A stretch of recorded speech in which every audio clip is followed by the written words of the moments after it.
BC కులాల ఐక్యత BC కులాల ఐక్యత బీసీ కులాల ఐక్యత ముఖ్యంగా ఈరోజు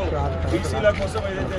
రిజర్వేషన్ ని కల్పించాలి, చట్టం తీసుకురావాలి, పార్లమెంట్లో దాన్ని కేంద్రం కూడా దాన్ని ఆమోదించాలి అనే దాంతో పార్టీలకు అతీతంగా ప్రజలందరూ కూడా ఏకాభిప్రాయంతో పెద్ద ఎత్తున ఈరోజు ఈ మూమెంట్ కోసం, ఈ బంద్ కోసం అన్ని పార్టీలు కూడా తెలంగాణ రాష్ట్రంలో ఉన్న అన్ని పార్టీలు దీనికి మద్దతు ఇవ్వడం జరిగింది. కాంగ్రెస్ పార్టీ కూడా ఆ బీసీసీ అధ్యక్షులు పెద్దలందరూ కూడా జిల్లా నాయకత్వం కూడా సంపూర్ణంగా ఈ మద్దతు ప్రకటించడం జరిగింది. ఏదైతే తమిళనాడు తరహాలో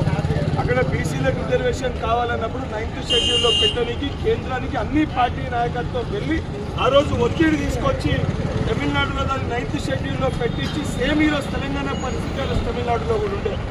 ఈ రాష్ట్రంలో కూడా అన్ని పార్టీల ఎంపీలు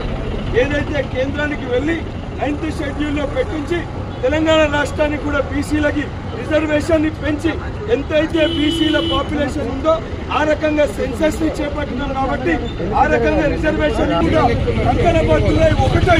బీసీలకు రిజర్వేషన్ వచ్చే వారికి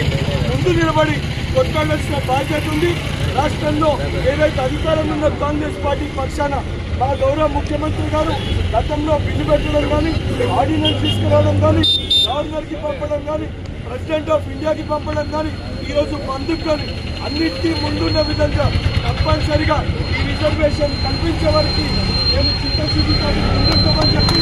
దానితో పాటు అప్పటి వరకు పార్టీ పరంగా తీసుకున్న నిర్ణయాల్లో కూడా 42% పైన తప్పనిసరిగా బీసీలకి కాంగ్రెస్ పార్టీలో సంచిత స్థానం కల్పించని కూడా కాంగ్రెస్ పార్టీ కట్టుబడి ఉందని చెప్పి సభాముఖంగా చేస్తున్నారు.